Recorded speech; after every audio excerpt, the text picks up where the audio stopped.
오늘 우리 예수 그리스도와 우리 성령이라는 제목으로 함께 우리 말씀을 나누겠습니다. 우리 뉴욕에 계시는 또 뉴저지에 계시는 우리 목회자들과 이렇게 통화하고 연락을 해보면 지금 이제 모든 교회들의 상황이 그리고 또 지금 또 뉴욕과 뉴저지는 또 다시 이렇게 또 재팬데믹이 계속 예상했던 것처럼 퍼질 확률들이 많이 높아지고 또 교회들도 또 다시 또 대면 예배를 드렸다가 다시 또 온라인 예배로 드리는 교회들도 또 생기게 됩니다. 우리의 바람처럼 빨리 좀 지나가고 깨끗이 나았으면 좋겠지만 그런 하나님께서는 쉽게 그것을 또 허락하시지 않는 것 같아서 좀 답답하기도 하고 또 힘들기도 하고 또 때로는 또 어렵기도 하지만 여러분, 가장 중요한 것은 우리가 이런 어려움 속에서 다른 건 다 포기할 수 있습니다. 뭐 경제적인 거, 또 직장, 물질. 그렇지만은 이 어려운 기간에 하나님과 우리와 교제하고 하나님과 만나고 하는 우리의 신앙마저 더 약해지고 더 놓치고 한다면 그것만큼 슬픈 일은 없는 것 같아요. 그래서 좀 힘들고 어렵지만 우리가 이 기회를 통해서 다른 사람은 어떨지 모르겠지만 우리 그리스도의 모든 가정들은 팬데믹의 기간만큼은 우리가 하나님께 좀 더 가까이 가서 그 풍성한 교제를 나누었다. 그리고 하늘나라를 더 소망하는 그런 기간이 되었다. 그것이 우리 가정에 또 우리 가문에 우리 교회의 큰 간증거리가 되는 우리 저와 여러분이 되기를 바랍니다. 여러분, 바울이 이 고린도 편지를 적었던 우리 2000년 전에는 아주 큰 도시라 그랬습니다. 60만 명이 살았고 그리고 고린도는 로마 제국에도 네 번째로 큰 도시여서 또 무역과 모든 교통의 중심지여서 고린도라고 하는 이 항구 도시가 돈이 굉장히 많았습니다. 막대한 부를 축적하다 보니까 당연히 또 음란했고 또 음행을 일삼았던 그런 도시였어요. 그래서 우리 아프로디테라고 하는 그 신과 신전을 통해서 굉장히 우상 숭배와 또 그 여사제들을 통해서 도시가 아주 음란했습니다. 뭐 고린도 사람 하면 음란을 대표하는 그런 사람, 그런 도시였죠. 그런데 또 그에 반해서 굉장히 이 도시는 지혜와 철학을 자랑하는 또 그런 또 철학의 도시이기도 했어요. 그래서 수많은 이 떠돌이, 이 철학자들, 이 소피스트들이 이 도시에 몰려와서 자기의 후원자들을 찾기 위해서 하루 종일 자신의 말과 자신의 지혜와 자기의 철학을 전하는 또 그런 도시였고 또 그 사람들끼리 모여서 또 조직을 이루고 당을 이루어서 또 다른 사람들, 다른 파들은 또 무시하는 이런 사회의 분위기들이 아주 팽배했던, 제가 왜 이 말씀을 두 번씩 강조하냐면 이런 고린도의 문화들이 그대로 교회 안으로 들어옵니다. 여과 없이 교회 안으로 그대로 들어오기 때문에 우리가 앞으로 고린도 전서를 살펴볼 모든 문제들이 이게 걸러지지가 않아요. 이게 그대로 교회 안에 들어오기 때문에 교회 안에 여러 가지 문제들을 야기시키게 되는 겁니다. 우리 지난 시간에 먼저 우리 글로의 집으로부터 왔던 그 첫 번째 문제가 뭐였습니까? 교회 내에서 세상이 하는 똑같은 일들을 하고 있는 거예요. 예수 그리스도를 머리로 교회는 한 몸인데 교회의 몸을 완전히 찢어버리는 그런 이런 분쟁들이 보기에는 좋아요. 초대 담임 목사님이었던 우리는 바울을 너무 좋아하고 우리는 그에게 세례를 받고 우리는 그의 신학을 따르고 그가 가르쳤던 말씀들을 좋아하니까 우리는 바울파다. 그렇게 하니까 또 여러분이 또 아볼로파가 생기게 되는 거예요. 여러분, 아볼로는 아주 말씀을 잘 전하고 이 알렉산드리아 출신이에요. 여러분, 그 도시 자체가 굉장히 이런 철학자나 달변가나 이런 사람들에서 후한 점수를 줬기 때문에 이 아볼로가 최고라고 하는 사람들이 또 모여가지고 또 자기의 팔을 이루어서 교회 내에서 서로 분쟁하고 서로 미워하고 비판하면서 이런 여러분 문제들이, 이런 파당의 문제들이 교회 내에서 벌써 생겨나게 되었던 것이에요. 여러분, 어떤 이유로도 교회 내에서 이런 파당과 분쟁은 생겨서는 안 돼요. 이와 비슷한 유의 어떤 모임도 우리는 예수 안에서 하나 되고 예수 그리스도를 머리 대신 예수 그리스도를 중심으로 우리 한 마음 한 몸 한 말을 하는 그런 공동체가 되어야 된다는 것을 절대 잊어버리면 안 돼요. 우리 주님이 가장 싫어하시고 가장 미워하시는 게 바로 이렇게 교회 안에서 자기의 주장이나 자기의 파당을 만드는 것입니다. 여러분, 우리 지난 시간에도 제가 잠시 얘기했지만 나누어지는 거, 깨지는 거, 자신의 주장들을 하면서 독특하게 도드라지는 이런 분쟁하는 문제의 해결은 지난 시간에 바울이 말씀했던 것처럼 십자가의 도, 십자가의 여러분 그 도가 십자가의 그 로고스 말씀, 십자가의 메시지, 십자가의 설교라고 그랬잖아요. 그거를 통해서 해결할 수 있다고 바울이 얘기했어요. 세상 사람들이 보면 말이 안 되는 거죠. 이해가 안 되는 거죠. 왜냐하면 그 십자가의 도라는 게 그 당시에 기적을 좋아하는 표적을 좋아하는 이 유대인들한테는 이게 말이 안 되는 거예요. 너무나 걸리는 거죠. 여러분, 논리와 철학을 좋아하는 헬라인들한테도 역시 거리끼고 걸리는 거예요. 여러분, 그런데 그 하나 되게 하시는 그 십자가의 도, 하나님과 인간이 범죄로 인해서 철저히 깨어지고 나누어지고 죽을 수밖에 없는 그런 나눔이 예수 그리스도의 그 십자가를 통해서 하나 되어졌던 것처럼 그 십자가의 도를 기억하고 하나 되어야 한다는 것을 오늘 여러분 지난 시간에 바울이 그렇게 강조했던 것입니다. 십자가의 도를 기억하고 서로를 이해하고 서로를 용납하고 교회가 오직 하나 될 때 한 공동체로 한 몸으로 그들은 바로 세워질 수 있었던 것입니다. 여러분, 하나님의 뜻이요, 하나님의 십자가의 사랑이 그렇게 하나 되기를 원했기 때문에 그렇게 교회를 치료할 수 있었던 것입니다. 여러분, 십자가의 도는요, 기적을 원하는 유대인의 관점으로 볼 때는 그렇게 힘없이 십자가에 매어 달려가지고 하나님의 사랑을 전한다는 것은 그들은 참 이해 못했어요. 십자가에 막 달리면은 예수님이 그 십자가에 막 못을 막 뽑고 그 십자가에서 막 뛰어내려 오셔가지고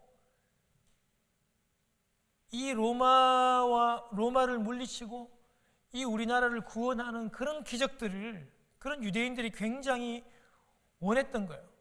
십자가에 도라는 거는 헬라인이 볼 때는 아무리 생각해봐도 그건 합리적으로 철학적으로 논리적으로 너무나 어리석은 방법이에요. 아니, 대항하고 싸우고 독립해서 싸워야지 왜 그렇게 힘없이 매맞고 침뱉음을 당하고 왜 그렇게 죽느냐는 거예요. 십자가는 너무 어리석고 진부한 방법이었어요. 그런데 바울은 그 십자가의 그 도가, 십자가의 그 방법이 견디어내고 힘없이 죽는 그 방법이 성도들에는 오히려 능력이 되고 모든 것을 치료하고 회복이 되는 놀라운 방법이라는 것을 얘기하면서 문제 해결책을 이야기했습니다. 그리고 오늘 여러분 2장에서는요, 바울은 이 고린도의 문제를 다시 한번 언급하는데 그게 뭐냐면 예수 그리스도의 십자가의 도, 그 십자가와 함께 하나님의 지혜를 다시 한번 언급해요. 여러분, 하나 되게 하시는 그 성령의 그 지혜, 그 성령님을 강조하고 언급을 하면서 그 문제를 해결하기를 원해요. 여러분, 우리가 그 성령에 대해서 그 간헐적으로 아마 많은 사람들이, 많은 설교자들이 이 고린도전서 2장 우리 10절 이하에 나오는 이 말씀들을 굉장히 많이 이렇게 인용을 했습니다. 그런데 왜 바울이 2장 10절 이하에서 그 성령님을 이렇게 가지고 와서 설명하는가를 우리는 그 배경을 좀 사실은 알 필요가 있는 것입니다. 그래서 오늘 하나 되게 하시는 그 성령님, 그 성령의 지혜, 그 하나님의 지혜를 오늘 바울이 강조하는 거예요. 여러분, 지난 시간에도 살펴보았던 것처럼 그리스도는 하나님의 능력이고 하나님의 지혜입니다. 하나님의 지혜와 하나님의 계획이 세상에 있는 사람들이, 세상에 있는 이 지혜자들과 이 군왕들과 근세자들이 이해를 못했어요. 그 이해했으면 예수님이 십자가에 못 박혀 죽이지 않았겠죠. 하나님의 그 지혜가 만세 전에, 창조하기 전부터 하나님의 지혜가 바로 예수 그리스도예요. 예수 그리스도께서 십자가를 지시는 그 방법이었던 거예요. 하나님의 지혜, 하나님의 능력이 이 십자가입니다, 여러분. 그러니 세상이 이해를 못하죠. 세상이 볼 때는 너무 어리석고 너무 진부하고 너무 힘없는 방법이에요. 아니, 싸워야지, 독립운동해야지, 대항해 싸워야지, 기적을 일으켜야지, 그래야지 우리가 그 로마로부터 우리가 참 독립하고 해방을 받는데, 그냥 맥없이 십자가에 달려 죽는 그것이 무슨 방법이냐. 세상은 그렇게 얘기하지만, 그러나 우리 하나님은 만세전부터, 창세전부터 주 예수 그리스도 당신의 아들을 보내어서 당신의 아들을 십자가에 달리게 하심으로 우리 모든 이런 인간의 문제들을 해결하심으로 승리하게 하시는 방법들을 택하셨다는 겁니다. 바울께서는요, 이 고린도 교회를 목회하면서 오직 예수 그리스도와 예수 그리스도께 십자가에 못 박히신 그거 외에는 자기는 아무것도 말하지 않기로 그렇게 작정을 했다고 고백합니다. 그러면서 오늘 보면 그 사람의 말과, 여러분 이 사람의 말이라는 건 굉장히 그 고귀한 말입니다. 사람이 볼 때도 고귀한, 때로는 좀 오만한, 그리고 지혜의 그 아름다운 것으로 자기는 하지 않았다 그래요. 지혜의 아름다운 것이라고 하는 뭐냐면, 여러분 원어에 보면 이건 막 뽐내는 거예요. 뽐내는 거. 그러니까 영어에 보면 impressive라고 하는 말을 쓰거든요. 그러니까 지혜의 말이 그냥 지혜로운 말, 그런 말 뜻이 아니라 사람에게 막 감동을 주고 그걸로 막 뽐내는 그런 말이에요. 자기는 그런 지혜의 아름다운 말, 뽐내는 말, 사람들에게 막 감명을 주고 감동을 주는 그런 말로 자기는 하지 않았다는 거예요. 바울은 여러분 고린도를 목회하면서 오직 그 예수 그리스도, 그의 십자가만 전하며 그것으로 목회했다고 그렇게 얘기합니다. 여러분 당시에 그 고린도의 상황은요, 아까 말씀을 드렸듯이 철학자들이 다 그랬듯이 막 자신들의 후원자들을 불러 모으기 위해서, 여러분 그 막 말을 잘하는 기술들, 사람의 마음들을 움직이는 그런 말의 기술들이 굉장히 발전했던 그런 시절이었어요. 왜냐하면 후원자들, 돈을 받아내야 했기 때문에 그런 분위기였다는 겁니다. 그러나 바울은 고린도 사역할 때 그런 고귀한 말, 인상 깊은 말 대신에 오직 예수 그리스도와 그 십자가를 통한 말과 그 목회를 했다라고 얘기합니다. 그러면서 3절에 보면요, 바울이 여러분 좀 배경이 나와요. 자기가 그렇게 이야기할 수밖에 없었던 그 배경이 뭐냐면, 바울께서 고린도에 여러분이 오기 전에, 우리가 그 사도행전 17장 18장에 보면 고린도에 오기 전에 바울이 아테네를 거쳐서 여기로 옵니다. 그런데 여러분 그 아테네에서 복음을 전할 때를 생각하면서 바울이 그렇게 3절에 고백하잖아요. 너희 가운데 거할 때 내가 굉장히 약하고 두려워하고 심히 떨었다라고 얘기해요. 여러분 고린도 너희 가운데 거할 때라는 그런 말보다도요, 너희를 향하여 갈 때라고 하는 여러분 그런 뜻이에요. 너희 가운데 거할 때라고 하는 말이 아니라 영어로도 보면 I came to you라고 그래요. 그러니까 내가 너희들을 향해서 갈 그때, 즉 아테네에 있을 때 상황들을 지금 설명을 하는 거예요. 여러분 그 아테네 전도할 때 바울이 굉장히 많은 어려움과 굉장히 여러분 그 복음의 열매들을 사실은 많이 거두지를 못합니다. 왜냐하면 여러분 바울이요, 그 대도시 중심으로 복음을 전할 때 바울이 항상 그 복음을 전하고 난 다음에 항상 그 교회가 세워지고 나름대로 큰 열매가 생겼는데, 아테네 사역만큼은 사도 바울이 여기서 교회를 세우지 못해요.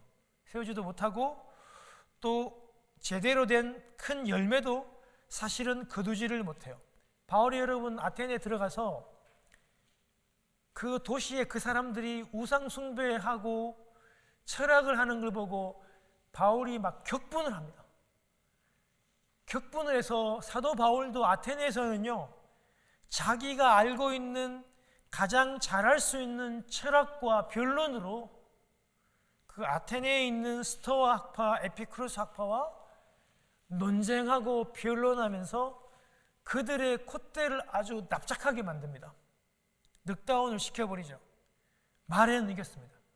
변론과 논리에는 이겼지만 복음으로서는 큰 열매를 거두지 못하고 그곳에는 교회도 세우지 못하는 그런 실패들을 바울은 기억했다는 거예요. 여러분, 사실 바울이 그곳에 있을 때, 아테네에 있을 때 심히 두려워하고 떨었던 이유는 복음이 다시 전파되지 않을까 봐, 내가 복음을 전하는데 많은 사람들이 오지 않을까 봐를 두려워한 게 아니고, 다시 복음을 전하면서 아테네에서처럼 자기가 잘 알고 있는 그런 방법으로, 그런 철학이라든지 그런 변론이라든지 그런 인간적인 논리로 복음을 전해버리면서 실패할까 봐, 그것을 바울은 굉장히 두려워했었다는 겁니다. 그래서 여러분 4절과 5절에 보면 내 말에 설득력 있는 지혜의 말로 하지 않고 오직 성령의 나타나심과 성령의 능력, 그 십자가의 능력으로 내가 전도하고 교회를 사역했다. 이 고린도 사역을 할 때 그렇게 했다라고 그가 고백하고 있는 것입니다. 여러분, 바울 사도께서 무엇을 말씀하고 싶은 것입니까? 교회 생활은요, 교회 공동체의 이 사역과 일은 사람의 말과 그리고 사람의 지혜, 즉 설득력 있고 매력 있는 그 가마와 그 가마를 주는 말의 자랑으로 되는 게 아니라는 것을 바울은 얘기하고 싶었던 것입니다. 여러분, 왜 교회에서 파당을 짓고 왜 나누어져서 싸웁니까? 다 우리는 바울을 택할 때 정통성이 있다는 것입니다. 그 바울이 가졌던 그 말, 그죠? 또 그의 철학, 그의 율법적인 탁월함, 그가 가르쳤던 그 지혜가 최고이기 때문에 여기로 와라, 그걸 자랑한다는 것입니다. 그러니 여러분, 또 이 아볼로파가 가만히 있지 않는 것이고요, 그렇게 해서 나름대로 자기들의 그 자랑거리, 자기의 지혜, 자기의 논리, 자기의 정당성으로 교회 내에서 싸우고 자기 편으로 만들려고 하다 보니까 큰 싸움이 되고 큰 분쟁이 생기게 된다는 겁니다. 바울은 얘기합니다. 그러한 인간적인 지혜, 인간적인 자랑, 그런 사람의 지혜와 말, 설득력 있는 지혜는 오직 주님의 몸을 찢어버리는 아주 적대적인 행위라는 사실들을 알고, 오직 교회는 내가 사역했던 것처럼 사람의 말과 말의 설득력이 아닌 오직 성령의 나타남으로, 오직 성령의 하나됨의 지혜로 교회는 세워져야 한다는 것을 다시 한 번 더 강조하고 있는 것입니다. 사랑하는 성도 여러분, 교회는 사람의 지식, 사람의 말, 사람의 논리, 사람의 학식으로 되어지는 것이 아니라 오직 성령님의 능력과 성령님의 지혜로 이 교회는 온전히 세워가야 함을 꼭 기억하십시오. 여러분, 이제 두 번째로는요, 이제 두 번째가 설교의 끝입니다. 10절부터 시작해서 이제 16절까지, 6절부터 시작해서 16절까지에 있는 내용들입니다. 바울이 여러분 고린도를 사역하면서 오직 그리스도의 십자가만 전했다라고 그렇게 고백했습니다. 그 십자가가 바로 하나님의 지혜이며 하나님의 능력이기 때문이라고 말했습니다. 그 지혜는 창세전부터 감추어져 왔던 비밀이며 신비라고도 얘기했습니다. 그런데 바로 이 성령님께서, 우리 안에 거하시는 이 성령님께서 능력으로 그 하나님의 지혜에 대한 비밀들을 생각나게 해주시고 깨닫게 해주시고 알게 해주신다는 것입니다. 그래서 오늘 바울께서 그 성령의 그 능력과 그 정체성과 그 사역들을 다시 한 번 더 오늘 2장 6절부터 시작해서 16절에 언급을 하고 계시는 것입니다. 여러분, 다시 한 번 더 제가 언급합니다. 바울 사도께서 오직 예수 그리스도의 십자가만 전하고 그 십자가의 능력으로 그 교회를 목양하고 사역했어요. 그 십자가가 바로 하나님의 지혜고 하나님의 능력이에요.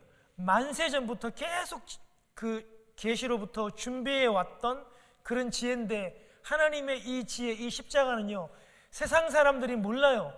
세상의 관원들이, 세상의 능력자들이 절대로 알 수 없는 지혜입니다. 왜냐하면 예수 그리스도를 그 마음에 믿지 않는 사람들은 이 하나님의 지혜, 이 십자가의 지혜, 이 예수 그리스도를 절대 알 길이 없습니다. 아무리 PhD가 있고 아무리 박사학위가 있어도 이것은 알 수 없습니다. 아무리 권세가 많고 아무리 돈이 많아도 이 하나님의 지혜, 예수 그리스도를 알 수 없습니다. 이 하나님의 지혜, 예수 그리스도를 알 수 있는 길은 그 예수 그리스도를 마음으로 인격적으로 믿고 입으로 시인하고 인격적으로 받아들이는 그 길 외에는 알 수가 없다는 겁니다. 그렇게 알게 하는 그 원동력, 그 힘이 우리 성령님께서 그 일들을 가능케 하신다는 거예요. 그래서 성령님을 다시 한 번 더 오늘 강조하고 계시는데요. 사랑하는 여러분, 제가 오늘 이 앞에서 먼저 얘기를 드릴게요. 우리 하나님이요, 저와 여러분들과 함께 얼마나 교제하기를 원했으면요, 사람들이 생각지 못하는 방법을 통해서 우리와 함께 하시기를 원해요. 그 방법이 여러분 뭡니까? 하나님이요, 성령님을 우리 이 마음속에 함께 그 동행하고 동거하는 그런 내주하는 방법들을 우리들에게 줬어요. 여러분, 이것만큼 세상에 큰 기적은 여러분 진짜 없습니다. 얼마나 우리 하나님 당신께서 우리와 함께 거하시기를 원했으면 아예 그냥 우리 안에 그냥 들어오셔가지고 여기에서 자리를 잡으시고 우리와 함께 거하시고 함께 행동하시기를 원했다는 사실이에요. 그래서 우리 하나님께서 우리 안에 성령을 주시고 또 그 성령을 통해서 이 십자가의 비밀들을 깨닫게 하시는 겁니다. 사랑하는 여러분, 그 성령을 통해서 십자가를 알게 하는 그 방법이 고린도 교회의 모든 문제들을 또한 해결하는 길이고, 코비드를 살아가는, 코비드를 겪고 있는 우리들의 이 문제를, 모든 문제를 해결하는 방법이기도 합니다. 사랑하는 여러분, 모든 교회의 문제, 모든 가정의 문제, 모든 개인의 문제 해결하는 길이 무엇입니까? 바울 사도께서 얘기한 1장 18절의 십자가의 그 도, 여러분, 그 문제를 문제로 보지 말고 십자가의 도를 바라보는 것이 우리가 문제를 해결하는 길입니다. 세상은 절대 이해 못해요. 그리고 여러분, 성령의 역사로 성령의 그 지혜, 여러분 성령의 지혜도 제가 십자가라고 제가 말씀을 드렸잖아요. 하나님의 지혜라고 말씀을 드렸잖아요. 그 성령의 지혜가 바로 십자가의, 예수 그리스도의 십자가인데 바로 복음이잖아요. 그걸 알아갈 때 우리의 이 모든 문제, 교회의 문제, 우리 가정의 문제들이 해결이 된다는 겁니다. 이게 유대인의 시각과 헬라인의 시각으로 볼 때는 바보입니다. 바보 천치입니다. 그렇지만 예수를 믿는 우리에게, 성령이 있는 우리에게는 그 방법만이 진정한 길이라고 하는 사실입니다. 사랑하는 여러분, 예수를 안 믿는 세상 사람들에게 이와 같은 사실은 참 어리석은 길이지만요, 진리를 아는 내 안에 성령께서 와 있는 우리들에게는 이것이 진정한 해결책이라는 것을 여러분 꼭 기억하시고, 여러분 다시 한 번 더 우리가 여기에 집중하기를 원합니다. 바울은요, 이 말씀을요, 오늘 6절에 보면 이렇게 그 온전한 자들에게 얘기를 한다. 이 예수를 믿는 이 성숙한 자들을 얘기하거든요. 이런 예수를 믿는 성숙한 자들에게 먼저 하나님의 지혜, 그 십자가, 그 예수, 그 복음을 말한다 그랬잖아요. 하나님의 지혜를 말한다고 그렇게 했습니다. 사랑하는 여러분, 우리 들으십시오. 예수님을 믿는 성숙한 우리 그레니체의 모든 성도님들, 우리가 듣기를 원합니다. 여러분, 이 하나님의 지혜, 예수님, 예수 그리스도의 십자가, 이 복음을 알게 하는 분은 성령 하나님이십니다. 우리 성령 하나님은요, 어떻게 하시는가? 제가 아까 조금 전 말씀했듯이 우리 안에 친히 내주하셔서까지 우리와 함께 거하시기를 간절히 원합니다. 여러분, 우리 성경을 한번, 우리 구약 성경 전체를 한번 잘 보겠습니다. 우리 하나님이요, 우리 하나님과 우리와의 관계가 제일 처음에는 우리 하나님 만물을 창조하시고 우리를 빚어서 우리를 창조하신 창조주 하나님이시고 우리는 그냥 피조물이었어요. 그 관계가.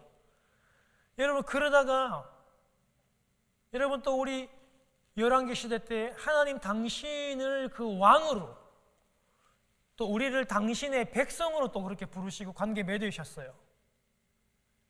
그리고 여러분, 이제는 하나님 당신을 어떻게 해요? 목자로, 또 우리를 그 양으로 그렇게 관계를 맺으셨어요. 여러분, 또 신약 시대 때 하나님을 또 아버지로 감히 부를 수 없는 그 아버지와 그 아들과의 관계로 하나님과의 우리와의 관계를 정의하셨어요. 그리고 여러분, 또 하나님을 신랑, 우리를 그 신부와의 그 부부의 그 관계로 정하시고 우리와 함께 교제하시고 우리를 나누시기를 정하셨습니다. 그런데 우리가 어떻게 했어요, 여러분?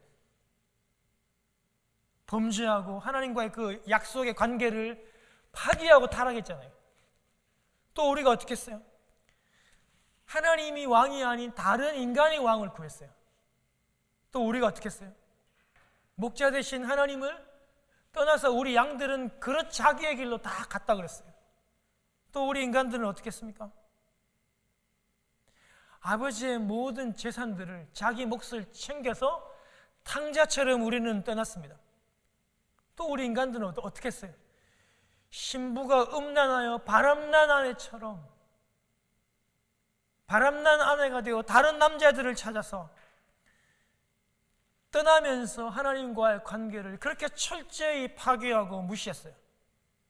그런데도 우리 하나님은 포기하거나 실망하지 않고 끝까지 우리를 기다리시면서 우리와 함께하기를 원하시는 거예요. 어디까지? 내가 너희들 그 마음 안에, 내가 너희들 안에까지 거하시면서까지 우리와 함께 하시기를 원했어요. 그렇게 우리가 포기하니까 우리 하나님께서 새 언약을 주시잖아요. 새 언약을. 여러분, 그 새 언약의 방법이 뭡니까? 당신의 아들 예수 그리스도를 우리에게 보내셔 직접 죽이시고 그 핏값으로 우리를 사시고 예수 그리스도를 믿는 저와 여러분들에게 성령을 주시는 방법으로 우리를 고아처럼 버리지 않고 영원히 우리 안에 거하시는 이런 기가 막힌 방법으로 우리와 함께 교제하고 우리를 만나시고 풍성하게 우리와 동행하고 동거하기를 원하셨다는 겁니다. 사랑하는 여러분, 그 하나님의 마음을 기억하시고 우리 안에 거하신 그 성령님께서 이 십자가의 도와 이 십자가의 지혜를 깨닫게 하신다는 사실들을 꼭 기억하시기를 바랍니다. 우리 안에 거하신 이 성령을 보혜사라고 그러십니다. 보호해 주시고 또 변호해 주시고 또 은혜를 주시는 그 하나님이라고 얘기합니다. 수천만 불을 들여서 산 그 유능한 변호사처럼 우리를 위해 변호하고 우리를 위해 싸우는 그런 변호사와 같은 그런 역할들을 하고 계십니다. 칠흑같이 여러분 이 어두운 이 밤 속에서 동굴 속에서 우리를 끝까지 지켜주시고 오늘도 매일 말할 수 없는 탄식으로 우리를 위해서 간구하시며 함께 그해 주시는 것이죠. 사랑하는 여러분, 우리 성령님은요 그렇게 생각하면 됩니다. 우리 자식들 생각하면 돼요. 여러분들 그 눈에도 넣어도 아프지 않는 여러분의 그 자식들을 생각하면 됩니다. 여러분, 공부하러 보낸 자식이 교통사고를 당했거나 큰 질병에 걸렸으면 여러분 전화해서 얼른 911 불러서 병원으로 가면 된다. 입원하면 된다. 좋은 의사를 만나면 된다. 여러분 그렇게 전화하고 끝을 냅니까? 그렇지 않잖아요. 우리 어떤 일이 있어도 달려가 보잖아요. 확인하고 그 자녀가 어떻게 되었는지 우리는 만사를 다 제쳐두고 우리 그 자녀를 만나러 가서 어떻게 되었는지 우리는 그렇게 살피잖아요. 당장 뛰어가잖아요. 아주 사소한 문제라도 우리 부모들은 밤을 새워 달려갑니다. 왜요? 내 자식이니까, 내 새끼니까, 내가 그의 음이니까, 뭐 별 이유가 없습니다. 그냥 마음이 그렇게 가니까. 우리 성령 하나님도 똑같습니다. 왜냐하면 하나님은 우리의 아버지가 되시기 때문입니다. 그런데 여러분, 우리는 이 성령 하나님을 만나는 것을 마치 이벤트 하듯이 만납니다. 3개월에 한 번씩, 6개월에 한 번씩 연예인을 만나듯이 어떤 어려움을 만나거나 큰 좌절과 무슨 문제가 오면 그제서야 이벤트를 하듯이 한 번씩 이렇게 엎드리고 그분을 만납니다. 사랑하는 여러분, 우리는 가족이라든지 우리는 연인을 그렇게 이벤트 하듯이 만나지 않습니다. 그냥 매일 때가 되면 만나고 교제하고 그렇게 함께 먹고, 여러분 그렇게 하지 않습니까? 내 안에 계시는 우리 성령님과 그렇게 교제하는 이 어려운 코비드 가운데 우리가 그렇게 교제하는 저희들이 꼭 되어야 한다는 것입니다. 사랑하는 여러분, 우리 십자가의 구원이 너무 중요합니다. 그 구원을 통해서 우리가 천국에 들어갈 수 있기 때문입니다. 그런데 많은 분들이 신앙생활하면서 다 거기에 머물러 있어요. 신앙생활을 30년, 40년, 50년 그렇게 하면서 늘 그 천국 가는 거 그거에만 신앙생활을 다 머물러 있어요. 틀리지 않죠. 우리는 예수 그리스도 때문에 천국 갑니다. 그렇지만 우리의 신앙은 계속 성장하고 계속 깊어져야 합니다. 우리 성령 하나님과 교제하고 만나고 사귀는 그 일에 우리는 깊이를 더해야 하고 풍성함을 더해야 합니다. 우리는 그 하나님과 교제하고 누리는 방법들을 이 성령님을 통해서 배워가고 그 풍성한 교제의 비밀들을 알아가야 합니다. 성장하지 않고 계속해서 그 천국의 신앙에만 머물러 있으면 썩고 또 매너리즘에 빠지게 됩니다. 왜 성령님이어야만 합니까? 오늘 본문이 그것을 얘기해요. 성령님은 하나님의 깊은 것을 다 통달한대요. 통달한다는 말은 뭐 이렇게 하나님의 모든 것을 다 찾아내고 보여주는, 다 아는 하나님의 깊은 것까지 우리 성령님께서 다 그걸 찾아낼 수도 있고 보여줄 수도 있으니까 우리가 성령님을 계속 간구하고 구해야 한다는 겁니다. 사람 속에 있는 영이 사람의 일을 제일 잘 알듯이 하나님의 영 성령도 그렇다는 거예요. 하나님의 것들을 제일 잘 아는 분이 성령님이시니까 우리는 부지런히 그 성령님께 구하고 간구하고 그와 교제하는 그런 일들을 우리는 꼭 행해야 한다는 사실입니다. 사랑하는 여러분, 이제 설교를 마칩니다. 그 성령님과 우리가 어떻게 깊이 있게 교제할 수 있을까요? 여러분, 이게 가장 내 안에 계시는 성령님이 그 누구보다도 가까이 있지만 그 어떤 것보다도 쉽지만 또 누구에게는 그 어떤 것보다도 어렵습니다. 왜냐하면 우리 뒤를 돌아보면 알잖아요. 우리는 성령이 행할 수 있는 그런 일들을 행하지 못했던 주간이 훨씬 더 많아요. 그 누구보다 가까이 있지만 또 그 누구보다도 먼 당신, 그분이 바로 성령님입니다. 그래서 어렵지만 우리는 다시 한 번 더 이렇게 하기를 원합니다. 여러분, 가장 쉽고 가장 좋은 방법이 어떤 상황에서 하나님을 많이 찬양하는 겁니다. 오늘 우리 김희성 집사님이 우리 죽임당하신 이 어린 양에 대해서 찬송을 했는데요. 여러분, 저도 이번 한 주간 동안 운전을 하면서 또 어디를 가면서 여러분, 이 죽임당하신 이 어린 양에 대해서 참 많이 찬송하고 또 많이 찬양했던 게 기억이 났습니다. 사랑하는 여러분, 큰 소리로 찬양하고 큰 소리로 어린 양 되신 그 예수 그리스도를 많이 찬양하시고, 찬송가를 1절부터 시작해서 끝까지 다 부르셔도 좋고, 어느 상황, 어떤 상황에서도 여러분 찬송을 많이 부르시고, 또 두 번째로는요, 여러분 어떤 상황에서도 말씀을 묵상하고 말씀을 읽어야 합니다. 그 도구로 우리가 가지고 있는 손 안에 있는 이 여러분 스마트폰, 여러분 진짜로 많이 이용하시기를 바랍니다. 원래는 여러분 진짜로 많이 어떤 그런 기능들을 묵상하고 읽을 수 있는 기능들을 많이 제공하고 있습니다.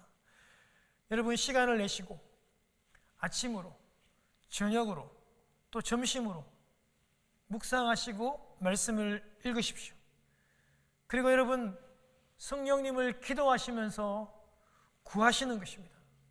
시간들을 정해 놓으시고 하루에 1시간, 하루에 2시간, 그렇게 정해진 시간 안에 하나님을 구하고 하나님을 간구하면서 나아갈 때 하나님과 더욱더 가까이 간다는 사실들을 여러분 꼭 기억해 주시기를 바랍니다. 사랑하는 여러분, 제가 이번 주에 우연히 여러분 요즘에 그 인트로라 그래가지고 그 복고, 그 과거에 있는 여러분 그걸 많이 요새 이렇게 하는 게 유행입니다. 예를 들면 여러분 요새 한국에 보면 그 연예인들도 그 과거에 이렇게 아주 인기를 끌었던 그런 이렇게 은퇴한 연예인들을 많이 이렇게 그 와서 하는 프로그램들이 많아요. 여러분 제가 이번 주에 예전에 우리 저희 시대 때 그리고 우리 여러분 시대 때 아주 유명했던 그 주병진이라고 하는 여러분 그 개그맨, 여러분 이 개그맨이 MC로 또 개그맨으로도 아주 성공했지만 사업으로도 굉장히 성공했더라고요. 그래가지고 뭐 가까운 사람들 이렇게 모여가지고 그가 살아왔던 거하고 그가 어떻게, 다 사람들의 관심이 요즘에 사업이고 돈이니까 그거를 막 듣고 싶은 거예요. 어떻게 사업했는지, 어떤 신조를 가졌는지, 뭐 좌우명이, 그런 것에 관심이 굉장히 많아 사람들이 많이 물어봐요. 그런데 여러분 이 주씨가 하는 말이 연예계를 떠나 진짜 악착같이 사업했대요. 그리고 왜냐하면 자기가 너무너무 가난했대요. 방송인인데 방송국에 갈 그 차비 몇백 원이 없어가지고 늘 걸어 다녔대요. 그래 엄마한테 부탁해가지고 엄마 옆집에 좀 차비 좀 100원만 좀 꿔주면 안 되냐고 하니까 그 엄마가 이제 이미 벌써 옆집에 그 꾼 돈도 다 못 갚았는데 안 된다 해가지고 그렇게 걸어 다녔을 정도로 가난은 그에게 큰 동기가 됐는데요. 회사가 잘 됐대요. 그 스태프들이 많이 도와줘가지고 회사가 너무 성공하고 잘 되어가지고 이제 주식에 그 상장하는 거 알죠, 여러분? 예.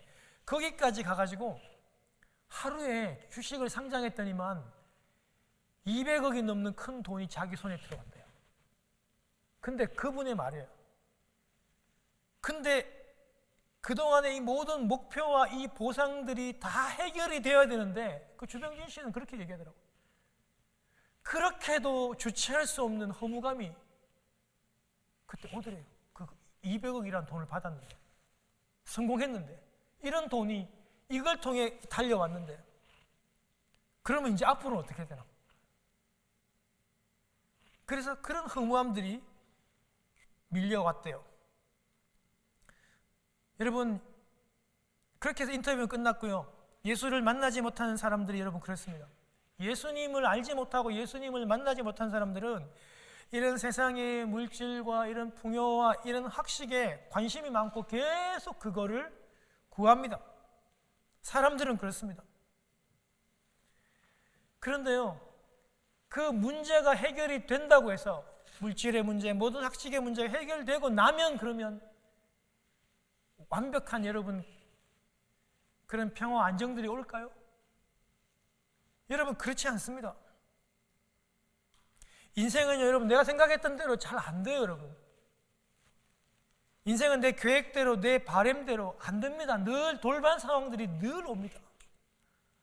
사랑하는 여러분, 우리 여러분 자식들이 공부 잘하고 좋은 학교 가기를 원하잖아요. 그 좋은 학교 가면 여러분, 좋은 학교 가서 좋은 직장 구하고 변호사, 의사 됐어요. 변호사, 의사 되면 인생이 다 해결됩니까? 아닙니다, 여러분. 여러분 주위의 변호사, 의사들 얘기 들어보세요. 다 죽겠답니다. 힘들어서. 여러분, 인생은 그런 물질과 그런 좋은 직장과 학식을 가진다고 해결되는 게 아니에요. 우리 인생은 예수 그리스도를 만나고 우리 안에 성령님을 만나고 그 성령님이 그 함께할 때, 그 교제를 누릴 때 우리 이 모든 인생의 문제가 해결이 되는 겁니다. 그리고 우리 모든 이 교회의 문제들이, 우리 모든 가정의 문제들이 다 해결이 되는 것입니다. 문제가 다 해결되지 않았죠. 제가 여러분 오늘 우리 서두에 말씀드린 것처럼 코비드는 이제 고통이 시작될 확률이 많습니다. 언젠가는 끝이 나겠지만 그러나 지금은 끝이 아닙니다. 이런 어려움 가운데서 우리 안에 거하시는 이 성령님 교제하고 그 풍성함을 누리고, 상황은 어렵지만 이 상황들을 함께 헤쳐나가며 그 문제를 문제로만 보지 않고 성령님으로 인한 해결을 누리는 여러분 되시기를 주님 이름으로 축원합니다.